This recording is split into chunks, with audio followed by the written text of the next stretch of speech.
Welcome back to Revise and Resubmit, the podcast that takes, those really dense academic papers and makes them surprisingly interesting. I'm Pavlov. And I'm Nikita. Today we're looking into a really interesting piece of academic work. Just to set the stage, what you'll hear is essentially an AI-assisted summary.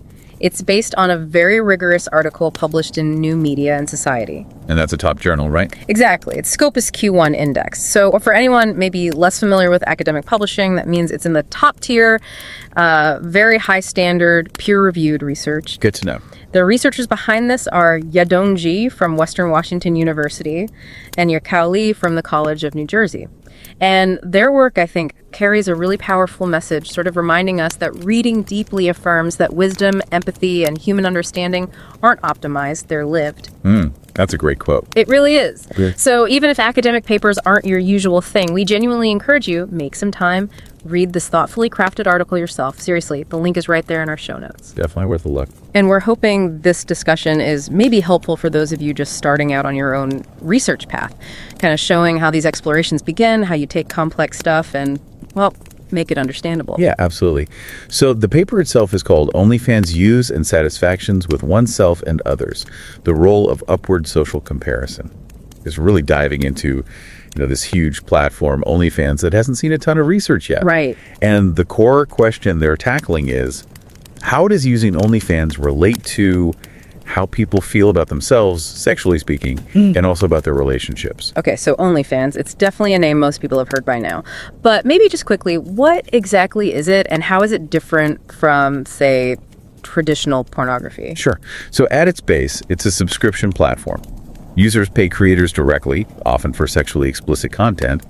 But a key difference the authors point out is who's making the content. A lot of it is individuals, often amateurs, not big production companies. And that amateur aspect, well, it might make the content feel more real, more relatable maybe. Past research suggests that kind of realism can sometimes have a stronger impact on viewers. And the sheer size of it, I saw the number, it's huge, isn't it? Oh, absolutely staggering. We're talking over 2 million creators and, get this, more than 210 million registered users. It's massive. Wow. And yet, like we said, surprisingly little research on the effects. So besides the amateur content, what else makes it unique for researchers? Well, this is where it gets really interesting, I think. It's not just a viewing platform. It functions a lot like social media. Okay, how so? You're not just passively watching. Users can talk directly to creators. They can post, comment, send tips. So there's actual interaction. Exactly. That social networking aspect, as the paper calls it, it creates these, almost relationships between viewers and creators that you just don't get with traditional porn. It's a two-way street, potentially. That interaction piece sounds like it could change everything. Yeah. So given these unique points, the amateur content, the interaction, what specific kinds of satisfaction were they measuring? They focused on three main areas. First, sexual self-esteem, basically. How good you feel about yourself sexually. Okay. Second, relational satisfaction, specifically with sexual partners. So how happy are you with your partner in that context? Makes sense. And third, just overall sexual satisfaction, your general contentment with your sex life. So pretty comprehensive. Right, covering the self, the relationship, and the activity itself. And they used a key concept to explore this. Upward social comparison. Could you unpack that a bit? Yeah. It seems central. Yes, definitely central. Upward social comparison is a classic idea from social psychology. It's when you compare yourself to someone you see as, better off or superior in some way. Okay. And usually that doesn't feel great, right? Often, yeah. Past research, especially with media, shows it can lead to negative feeling stress, lower self-esteem, feeling dissatisfied, comparing yourself to idealized images. So here, they looked at 3 specific types of comparison on OnlyFans. Comparing yourself to the performers, comparing your partner to the performers, and comparing your sex life overall to what you see depicted. The big question was, would it lead to those typical negative outcomes? And this is where things got interesting, right? Yeah. Because the results didn't quite match those expectations. Not at all. This was maybe the most surprising part. Contrary to what you might predict based on older porn research, the data showed a positive link between OnlyFans use both just watching and interacting and user satisfaction. Wow. So not negative, but positive. Exactly. A real departure. If you have the specific numbers, sometimes that helps paint the picture. Yeah, they're quite striking. just viewing OnlyFans was positively related to sexual self-esteem, the correlation was 0.42. Okay, 0.42. That's a decent positive correlation. Moderate to strong, yeah. Then for relational satisfaction, it was 0.31, or 0.31, and for sexual satisfaction, 0.21, still positive. Okay, and what about the interaction part? You said that was even stronger. Even stronger, yes. When they looked at interaction messaging, liking, tipping, the correlations jumped. For sexual self-esteem, it was 0.59, or 0.59. 0.59, that's quite high. Very high.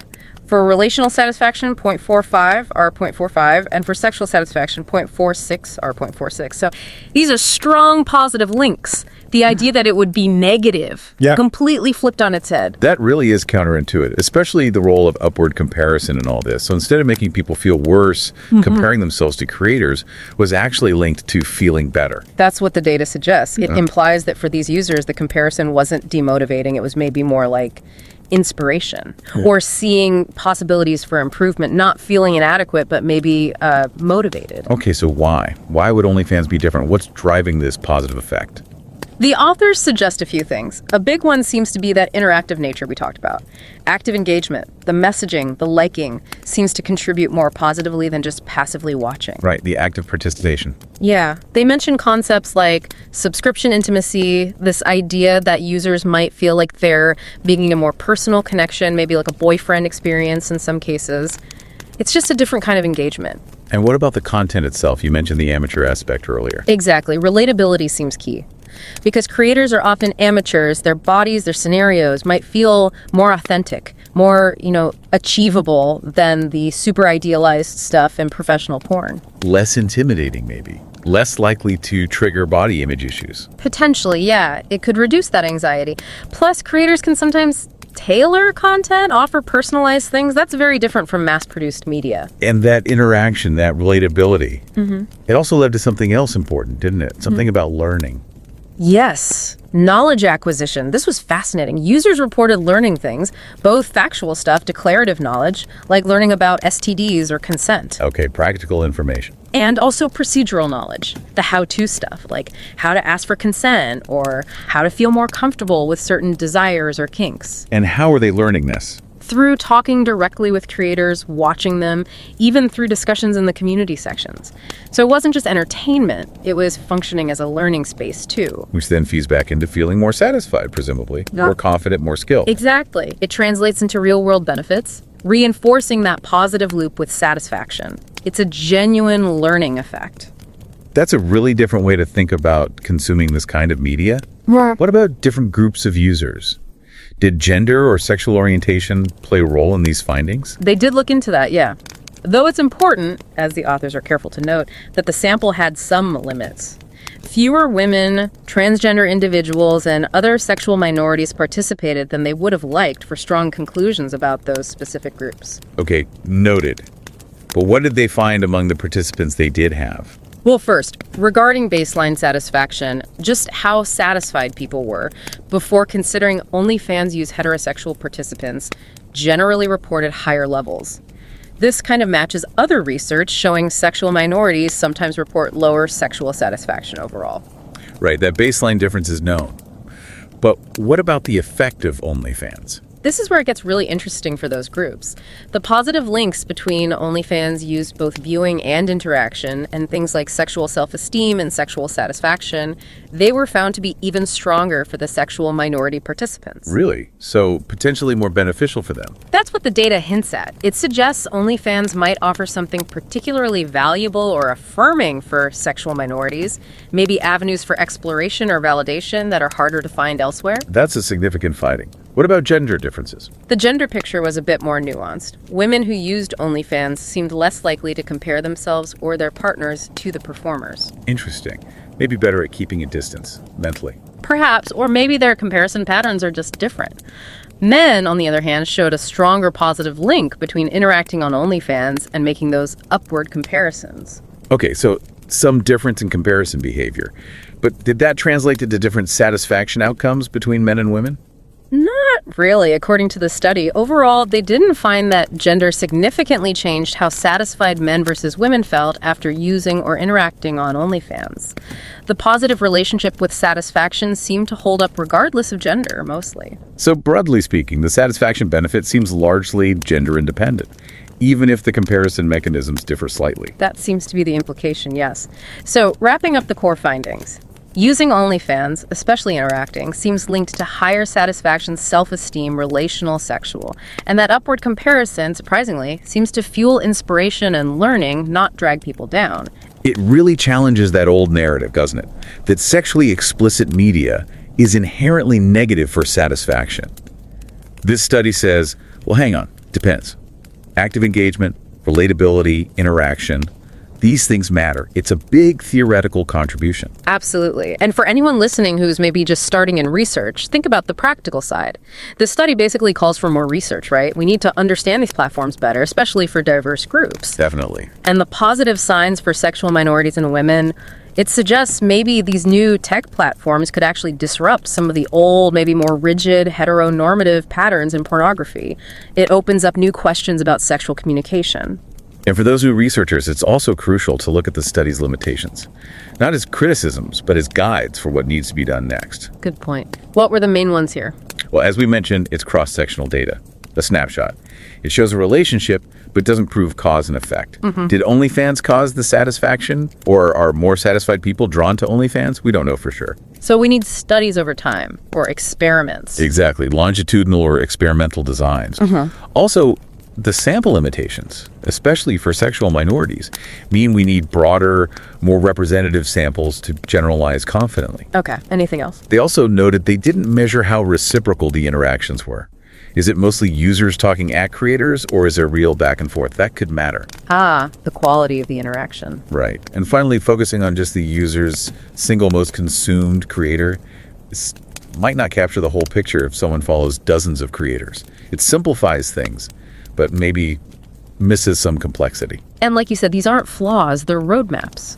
They show exactly where future research can dig deeper, refine the questions, build on this work. It's how the whole process moves forward. Precisely. It's iterative. So, as we finish up, here's something to chew on. How might this trend towards more interactive, more personalized digital content truly change how we understand media effects? Are we moving past just thinking about passive consumption and seeing active engagement as a real route to learning, maybe even self-improvement? That's the big question this research opens up, I think. It really is. Don't forget, you can delve into the original research yourself. The link to the article by Yadong and Yachao is waiting for you in the show notes. Definitely check it out. And don't forget to subscribe to Revise and Resubmit on Spotify and Apple Podcasts. Until next time, keep those minds curious, keep questioning, and keep revising and resubmitting.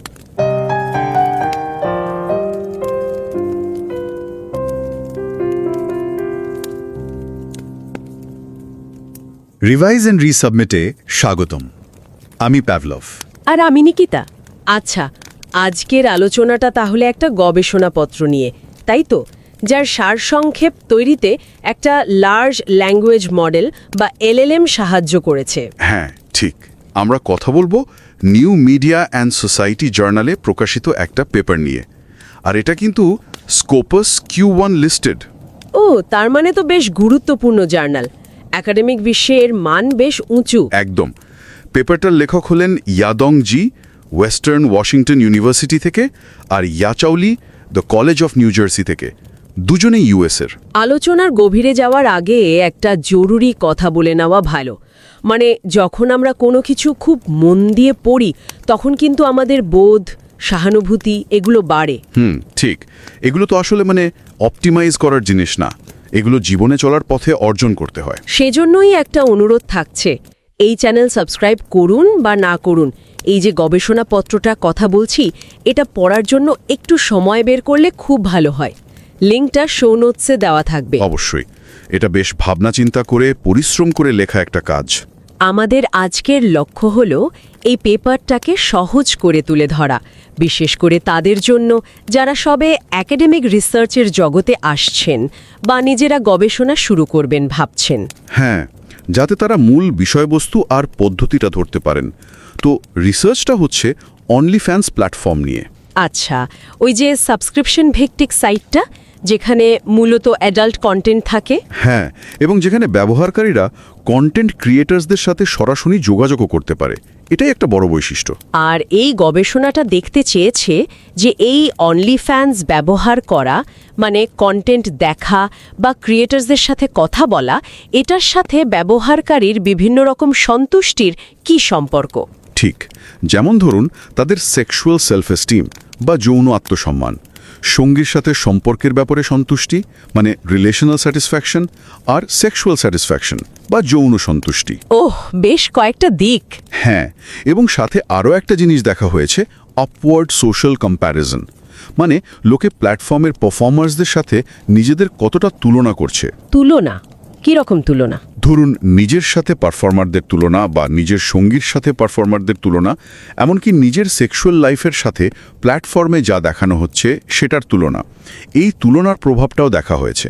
কিন্তু সাধারণত pornography নিয়ে আগের গবেষণাগুলো তো বলে যে ওগুলো দেখলে বরং সন্তুষ্টি কমে যায়, মানে সেলফ এস্টিম কমে, সম্পর্কের ক্ষতি হয়, এরকম। হ্যাঁ, সেটাই প্রচলিত ধারণা, আর গবেষকদেরও প্রাথমিক অনুমান ছিল সেরকমই, যে OnlyFans ব্যবহার হয়তো নেতিবাচক প্রভাব ফেলবে। কারণ এখানেও তো কন্টেন্টটা মূলত সেক্সুয়ালি এক্সপ্লিসিট। একদম, কিন্তু ফলাফলটা এলো বেশ অপ্রত্যাশিত। তাই নাকি? কি পাওয়া গেল সমীক্ষায়? কজন অংশ নিয়েছিল? 293 জন অংশ নিয়েছিল, আর দেখা গেল একদম উল্টো চিত্র। OnlyFans ব্যবহার, বিশেষ করে ক্রিয়েটরদের সাথে ইন্টারঅ্যাকশন বা মিথস্ক্রিয়া, ব্যবহারকারীদের যৌন আত্মসম্মান, সম্পর্কের সন্তুষ্টি এবং যৌন সন্তুষ্টি, এই সব কিছুর সাথেই ইতিবাচকভাবে সম্পর্কিত। বলেন কি, ব্যবহার বাড়লে সন্তুষ্টি বাড়ছে? এটা তো অবাক করার মতো। হ্যাঁ, বেশ অবাক করার মতোই। তার মানে লোকে হয়তো পারফর্মারদের দেখে নিজেদের কিছুটা কম ভাবছে, মানে ওই যে বললেন আপওয়ার্ড কম্প্যারিজন, কিন্তু তাতে তাদের মন খারাপ হচ্ছে না। ঠিক তাই, মনে হচ্ছে এই তুলনাটা এখানে হতাশা বা হীনমন্যতার জন্ম দিচ্ছে না। তাহলে কি করছে? সম্ভাব্য ব্যাখ্যা হলো এটা হয়তো অনুপ্রেরণা বা ইন্সপিরেশনের কাজ করছে। ব্যবহারকারীরা হয়তো পারফর্মারদের দেখে ভাবছেন, এটা তো আমিও চেষ্টা করতে পারি, বা নিজেদের সেক্সুয়াল নলেজ বা স্কিল বাড়ানোর কোনো আইডিয়া পাচ্ছেন। আচ্ছা, আর এই যে সরাসরি কথা বলার সুযোগ, মেসেজ করা, টিপস দেওয়া, এটারও কি কোনো ভূমিকা আছে? সাধারণ পর্ন দেখার মতো তো প্যাসিভ নয় ব্যাপারটা। অবশ্যই, এই ইন্টারঅ্যাক্টিভ নেচারটা একটা বড় পার্থক্য করে দিচ্ছে। ব্যবহারকারীরা হয়তো ক্রিয়েটরদের আরও বেশি বাস্তব, আরও বেশি রিলেটেবল মনে করছেন। অন্য একটা গবেষণাতেও, লিপম্যান ও তার সহকর্মীদের কাজেও এরকম ইঙ্গিত আছে যে OnlyFans কারো কারোর জন্য জ্ঞান বা দক্ষতা বাড়ানোর একটা প্ল্যাটফর্ম হতে পারে। ইন্টারেস্টিং। আচ্ছা, এই যে পজিটিভ প্রভাবের কথা বললেন, এটা কি সবার জন্য সমান? মানে পুরুষ, নারী বা বিভিন্ন সেক্সুয়াল ওরিয়েন্টেশনের মানুষের ক্ষেত্রে কি তফাৎ দেখা গেছে? হ্যাঁ, একটা তফাৎ দেখা গেছে।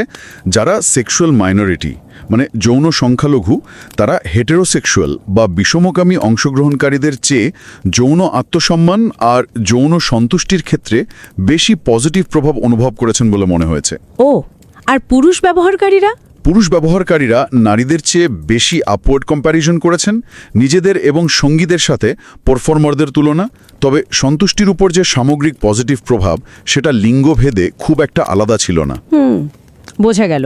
তাহলে যারা নতুন গবেষণা শুরু করছেন, তাদের জন্য এই পেপার থেকে মূল শিক্ষাটা কি হতে পারে? মূল শিক্ষাটা হলো প্রচলিত ধারণাকে চ্যালেঞ্জ করা যায়।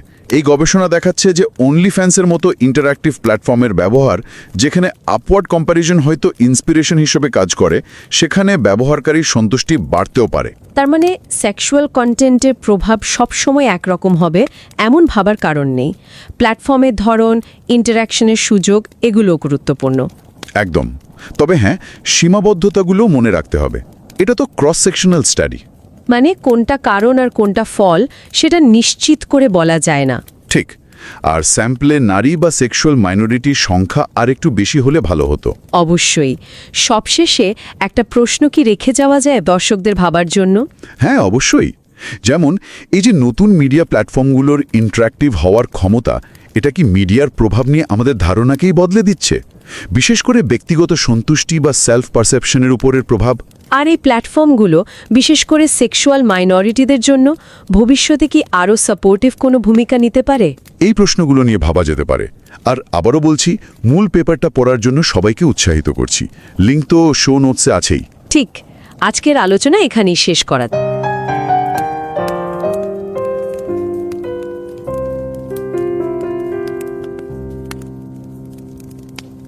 नमस्कार। रिवाइज एंड रीसबमिट में आपका स्वागत है। मैं हूं पावलोव और मैं हूं निकिता।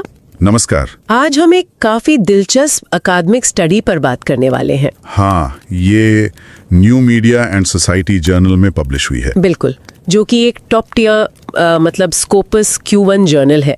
काफी बड़ी बात है।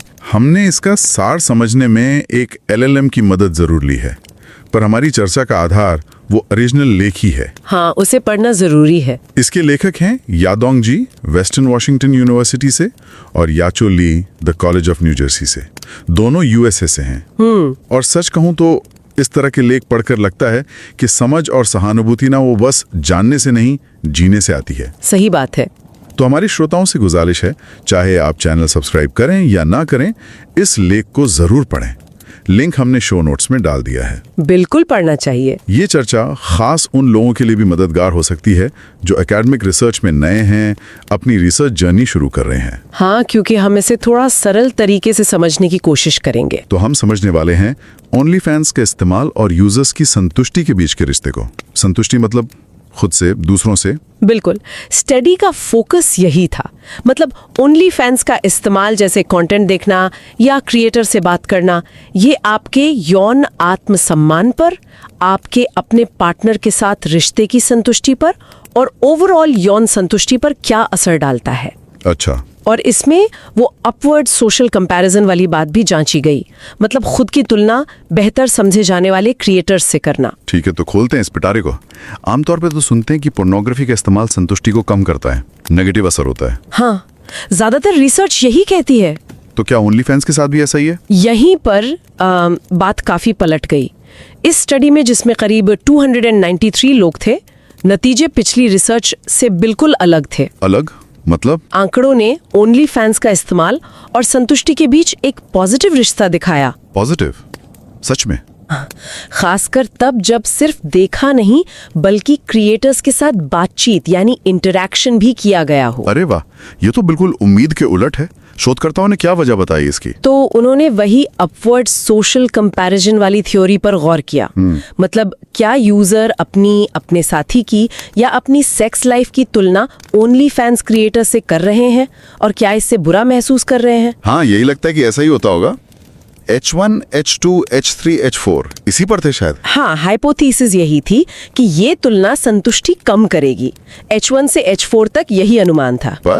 पर हुआ बिल्कुल उल्टा। अच्छा। OnlyFans का इस्तेमाल अपवर्ड कंपैरिजन से जुड़ा तो था। हाँ। लेकिन वो अपवर्ड कंपैरिजन बदले में बढ़ी हुई संतुष्टि से जुड़ा पाया गया, चाहे वो यौन आत्मसम्मान हो, रिश्ते से संतुष्टि या यौन संतुष्टि। अच्छा। तो H1 तो पूरी तरह से रिजेक्ट हो गया। तो मतलब तुलना करना यहाँ बुरा नहीं रहा, ये कैसे हो सकता है? देखिए, नतीजे ये इशारा कर रहे हैं कि शायद OnlyFans के कॉन्टेक्स्ट में वो अपवर्ड कंपैरिजन जलन या स्ट्रेस की बजाय एक तरह से प्रेरणा बन रहा हो। जैसे हो सकता है लोग यौन जानकारी बढ़ा रहे हों, नए स्किल सीख रहे हों या नए आइडियाज मिल रहे हों। ये एक अलग नजरिया है। और खासकर इंटरेक्शन का असर ज्यादा था सिर्फ देखने के मुकाबले। शायद इसलिए कि प्लेटफॉर्म इंटरैक्टिव है या क्रिएटर्स ज्यादा असली, ज्यादा भरोसेमंद लगते हैं। ये मुमकिन है। अच्छा, स्टडी में जेंडर और सेक्सुअल ओरिएंटेशन की भूमिका पर भी सवाल था ना? RQ1? हाँ, रिसर्च क्वेश्चन 1। उसमें क्या मिला? वो भी दिलचस्प था। सेक्सुअल ओरिएंटेशन एक अहम फैक्टर निकला। अच्छा। मतलब वैसे तो हेटेरोसेक्सुअल यानी विषम लैंगिक यूजर्स ने ओवरऑल ज्यादा संतुष्टि बताई, लेकिन OnlyFans इस्तेमाल और संतुष्टि के बीच का जो पॉजिटिव कनेक्शन था ना, वो यौन अल्पसंख्यकों, सेक्सुअल माइनॉरिटीज के लिए और भी स्ट्रांग था। ओहो, ये तो काफी इंटरेस्टिंग है। हाँ, खासकर यौन आत्मसम्मान और यौन संतुष्टि के मामले में। और जेंडर का, लिंग का क्या असर दिखा? जेंडर की भूमिका उतनी साफ नहीं थी। ऐसा लगा कि पुरुष यूजर्स में अपवर्ड कंपैरिजन की टेंडेंसी थोड़ी ज्यादा थी, खासकर इंटरैक्शन के जरिए। लेकिन OnlyFans इस्तेमाल और संतुष्टि के बीच का जो ओवरऑल पॉजिटिव रिश्ता था, वो पुरुषों और महिलाओं दोनों के लिए लगभग बराबर ही मौजूद था। अच्छा, यानी जेंडर से ज्यादा फर्क नहीं पड़ा। हाँ, पर यह ध्यान रखना होगा कि सैंपल में महिलाओं और यौन अल्पसंख्यकों की संख्या कम थी, तो इन नतीजों पर अभी और रिसर्च की जरूरत है। सही बात है, सैंपल साइज मायने रखता है। तो अगर हम पूरी बात को समेटें तो ये स्टडी कह रही है कि पुरानी पोर्नोग्राफी रिसर्च के उलट OnlyFans का इस्तेमाल खासकर इंटरेक्शन वाला यूजर्स की संतुष्टि से पॉजिटिवली जुड़ा हो सकता है। बिल्कुल, और वो अपवर्ड सोशल कंपैरिजन जिसे हम अक्सर नेगेटिव मानते हैं वो शायद यहाँ मोटिवेशन या ग्रोथ का सोर्स बन रहा है। मतलब एक ही पॉइंट ऑफ टाइम का ये रिश्ता बता सकता है पर कारण नहीं। हो सकता है जो लोग पहले से संतुष्ट हैं वो OnlyFans ज़्यादा इस्तेमाल करते हों या कोई और फैक्टर हो, तो अभी और रिसर्च चाहिए खासकर अलग अलग तरह की आबादी पर। सही कहा। तो ये श्रोताओं के लिए एक सोचने की बात है। सिर्फ ये पूछने के बजाय कि क्या ये प्लेटफॉर्म असर डालते हैं, शायद ज़्यादा अहम सवाल ये है कि इन प्लेटफॉर्म्स का जो खास डिज़ाइन है, जो इंटरेक्शन का तरीका है, वो इन असर को कैसे बदलता है। क्या वो तुलना को सच में प्रेरणा में बदल सकता है? बिल्कुल, ये एक अहम सवाल है आगे के रिसर्च के लिए। तो इस पर सोचिएगा जरूर, और पूरा लेख पढ़ने के लिए लिंक शो नोट्स में है, जरूर देखिएगा।